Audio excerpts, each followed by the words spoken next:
Hey everyone! So my car is currently out of action. As a result, I've had to get a little creative about how I get around in recent weeks. However, every obstacle comes with a silver lining. In this case, reuniting with an old friend, my trusty purple bike. In this video, I'm dusting her off and hitting the woodland trails on a photography adventure to my local Loch. But what image opportunities await me when I get there? Well, there's only one way to find out. Let's hit the trails and let the adventure begin.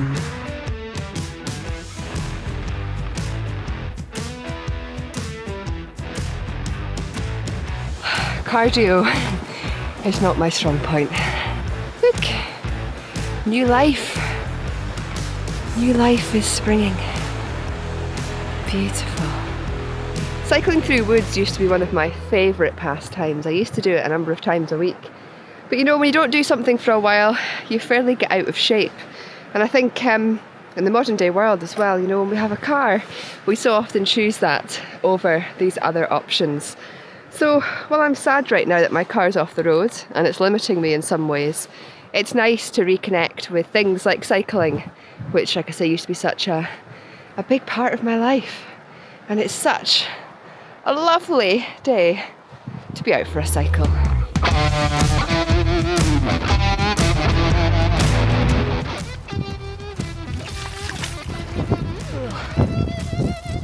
Muddy, muddy, muddy. Oh, almost there.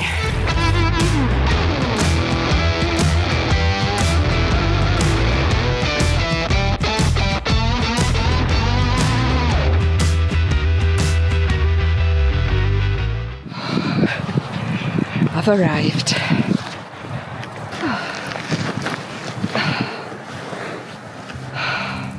As I arrive and settle into the landscape, it's time to change the emotion to something slower and more peaceful, in preparation for image creation.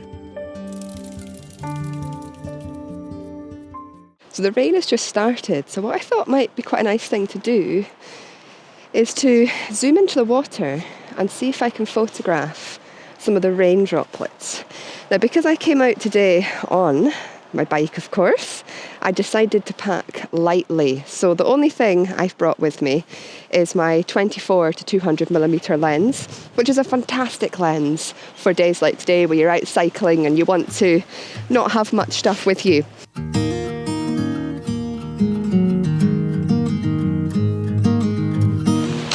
Whoa! Oh my gosh! That is so cool! I'm just admiring how the wind is moving the water. Gosh, the motion underneath this tree is really quite special.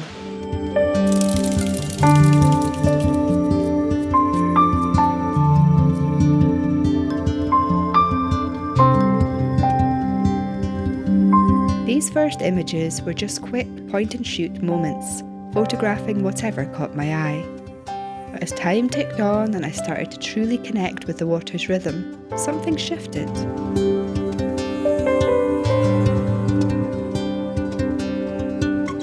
The real magic began to unfold when the wind picked up and the rain came sweeping in. From this moment on, every frame felt intentional, alive and bursting with energy. It was no longer just about taking pictures, it was about creating them, letting the elements guide the story.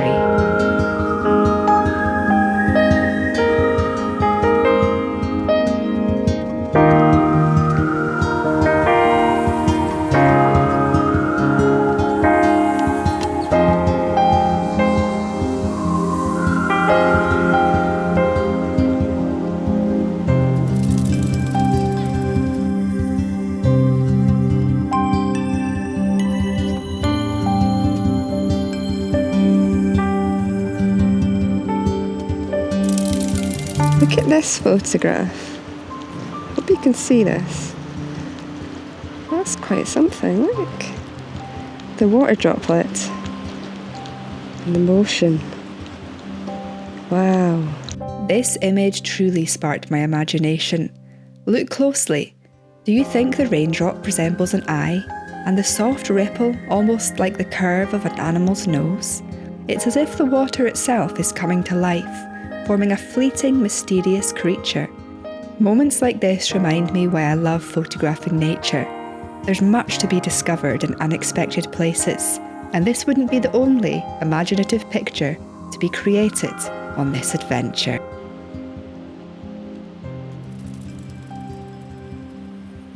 It's really interesting to witness how different lenses work. The last time I did something like this was only about a month ago at my local river estuary, and I was using my 100 to 400mm lens, which is a fantastic piece of equipment. I absolutely love that lens. Whereas today, of course, as I said, I'm using my 24 to 200mm lens, which is also great. It's beautiful. You know, the best kit you have is the kit that you have on you. But I'm finding that I'm having to adapt my style today a little bit more. Of course, the conditions are different as well. That day I was photographing around sunrise. We didn't have these big gusts of wind, so the water was moving a bit more slowly, whereas today we've got these gusts coming through. So you've got a lot of motion here. And of course, I'm using a lens which isn't quite as fast, isn't quite as sharp, and you could argue maybe not quite as intuitive as the 100 to 400mm lens. But if you know me, I don't allow kit to get in the way. I really do believe that the best equipment is the equipment that you have on you.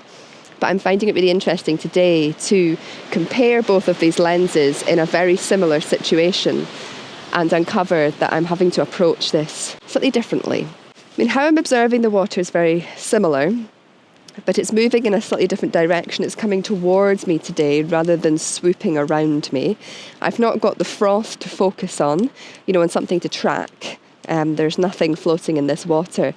And because the water is constantly moving, I'm finding that focus is proving to be quite challenging because I haven't got that clear focal point. So I'm really having to observe things more.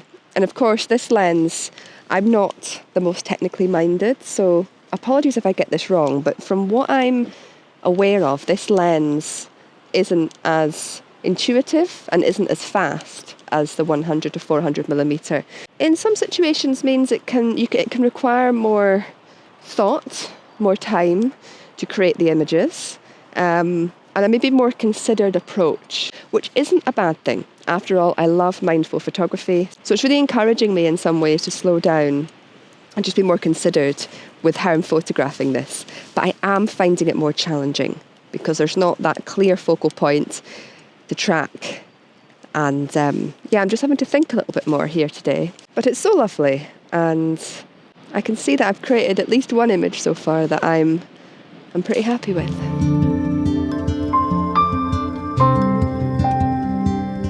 As it turned out, there was a few images I was pretty happy with in the end.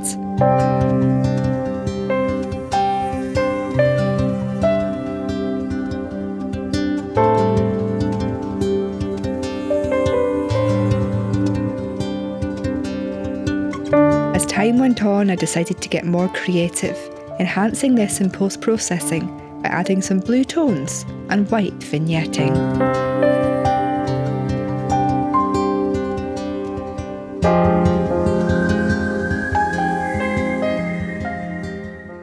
I love photographing water. You get so lost in it. But I really do feel, or I found at least, with photographing water a few times recently, that you really need some sort of focal point or subject within the image. And just now, yes, I have the ripples. But I don't know, I feel like I need something like that froth and that foam by the sea, or water droplets again, so I've got something to look out for and focus on. Sometimes the best photographs are behind you. I just came back to this tree here, where my bag is, and I was away to pack up my camera. When I looked up here at this tree, this is probably one of my favourite trees with regards to bark. I believe this is a Scots pine tree. I think, yes. Some sort of pine anyway. And I just love this bark. When you look at it, the greys, the browns, the shapes in it, it's so, so beautiful. And I decided to zoom into it and photograph it. And I didn't notice this when I actually pressed the shutter, but then when I looked at the image quickly on the back of my camera to ensure that it was in focus, I noticed all these faces in the tree, on the bark. Like, it is full of faces. I'm going to create some more images of this just now because it just blows my mind. And it is just in this small area here. There's a number of faces there, and there's a face here. I'm going to zoom into this and create some more images. That is mind-blowing. Always remember to turn round. You never know what may be behind you. Wow.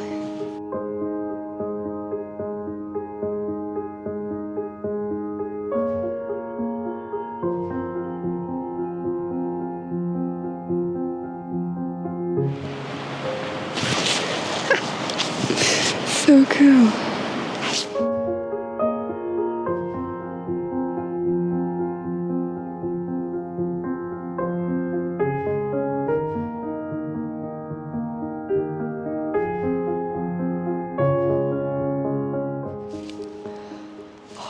I'd really like the sun to come out again and illuminate the tree so we can get some beautiful light on it. Tell you what, let's have some more tea while we wait for the light to come out again. Oh, what an exciting find! Come on, sunshine. Come on, sunshine. May the wind... Oh! Wow! Something I haven't done since I arrived today is to look up at the clouds. And as the wind rushes through, there's so many gulls soaring up there. Wow, what an amazing thing to witness. I hope you can see on here. Look at the clouds. This vast sky. Something I was contemplating the other day was getting my wide-angle lens out. Something I've not used for quite a long time, to photograph some of these epic skies that we've got just now. This time of year in the northeast of Scotland, especially if you can find a vast expanse, like the coast specifically, a beautiful coastline, these epic skies are just phenomenal. I need to make a mental note to do that before the end of the winter. But for now, come on, sun! Come and illuminate this tree for me, please. Even if it's just for 30 seconds. Come on. There's a small opening. Come on, you can do it. You can do it, sun. I'm hoping once all these clouds here blow past there, that this bit will open up and let all the sun come through. Look at that. Can you see that? It's like an eye, a nose, some sort of mouth, the eyebrow, a big face. Crocodile? Dragon? What's it look like to you? Let me know in the comments below. Come on. It's trying. It's trying. Come on. Hear that wind, it's so strong. I just feel if we could get like full sun on the tree, we'd have that beautiful contrast, and it would also bring out the redder parts of the bark. But I'm not convinced because there's not really any blue sky. There is like a layer of clouds above the clouds. And when I look over to the left, when we had the sun come out, there is some blue sky. So I don't think it's going to happen unless I stay here for quite some time. Oh, I was just away to pack. Away.